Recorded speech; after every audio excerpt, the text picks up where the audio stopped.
Bora decifrar um dos conceitos mais importantes e, olha, mais complexos do direito penal, o dolo? Entender a intenção que está por trás de um crime pode mudar tudo num processo, da acusação até a sentença. Então vamos mergulhar fundo nesse tema e desvendar cada detalhe para ninguém mais ter dúvida. Pensa um pouco nisso aqui. A linha que separa um acidente, por mais trágico que seja, de um assassinato, às vezes é só essa.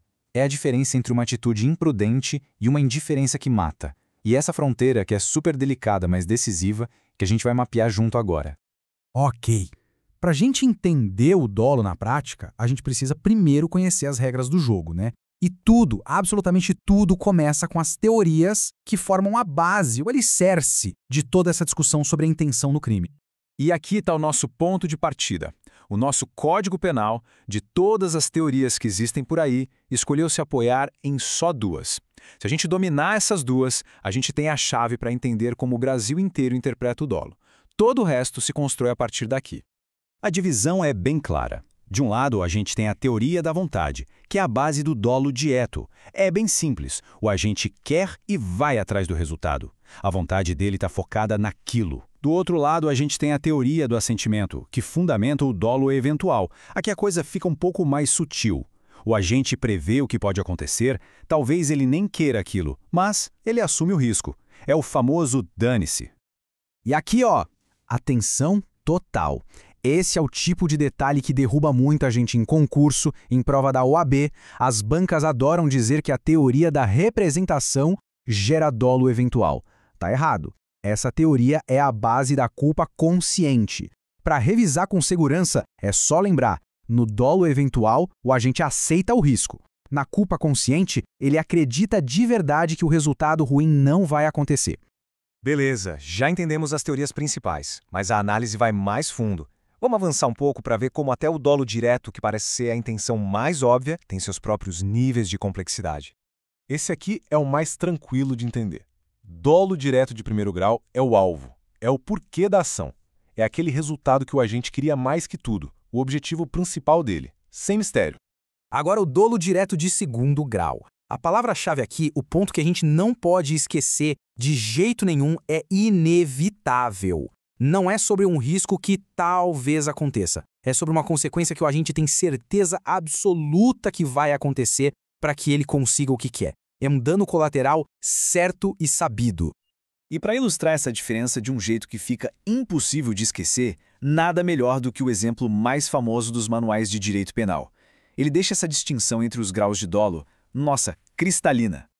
Vamos analisar o passo a passo. Primeiro passo, o objetivo, o dolo de primeiro grau, é a morte do político. Esse é o alvo. Segundo passo, a consequência necessária, o dolo de segundo grau, é a morte dos pilotos e dos outros passageiros. O agente não queria matar essas pessoas, não tinha nada pessoal contra elas. Mas ele sabia que era impossível explodir o avião para matar o político sem que todo mundo morresse junto. A morte deles era uma certeza, não era um risco. Chegamos agora no ponto que mais dá nó na cabeça. A área cinzenta que mais gera dúvida e que mais cai em prova e aparece em debate jurídico. É o grande duelo entre o dolo eventual e a culpa consciente.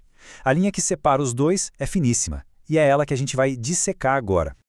As diferenças aqui são cruciais e a gente precisa ter isso bem claro. A teoria por trás de cada um é diferente. A atitude interna é o oposto. De um lado, a indiferença total, do outro, uma confiança imprudente. A frase que passa na cabeça do agente muda tudo. De um se acontecer, aconteceu, para um não vai acontecer porque eu controlo. E o mais importante na prática, um caso pode ir para o tribunal do júri por ser crime doloso contra a vida e o outro vai para um juiz singular. O impacto do processo é gigante.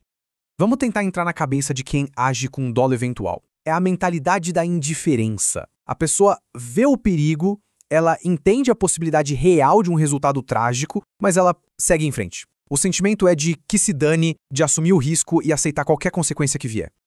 Agora, olha a outra ponta. Na culpa consciente, o agente também prevê o perigo, mas a diferença fundamental é essa aqui. Ele acredita sinceramente que a habilidade dele, a sorte dele ou a perícia vai impedir a tragédia. É uma confiança excessiva, leviana, mas é uma confiança. Ele não aceita o resultado, ele acredita de verdade que consegue evitar.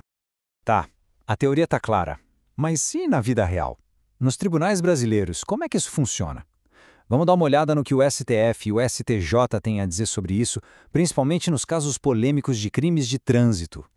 Então, qual é a posição dos nossos tribunais? O ponto central é: homicídios no trânsito podem sim ser julgados pelo tribunal do júri como crime com dolo eventual, mas não é automático. Os juízes analisam fatores concretos que mostram uma indiferença pela vida, como, por exemplo, uma embriaguez muito forte, participação em rachas ou dirigir numa velocidade totalmente incompatível com o lugar.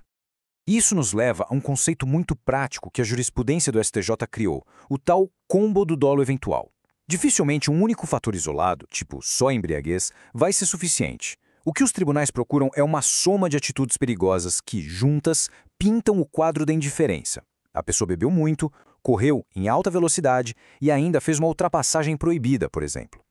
Certo, depois de tudo isso, que tal um mini teste rápido para a gente ver se o conteúdo fixou? Um cenário bem prático para a gente aplicar o que viu até agora. Vamos lá. Presta atenção nos detalhes da pergunta, hein? O objetivo principal é destruir a arte no cofre. A morte do segurança é uma consequência. Qual o nome técnico que a gente dá para essa intenção? Pensa aí um pouquinho. E a resposta correta é dolo direto de segundo grau. Por quê? Porque a morte do segurança não era só um risco aceito, como seria no dolo eventual. Era uma consequência certa e inevitável da explosão que era necessária para atingir o objetivo principal. Isso classifica a intenção como dolo direto.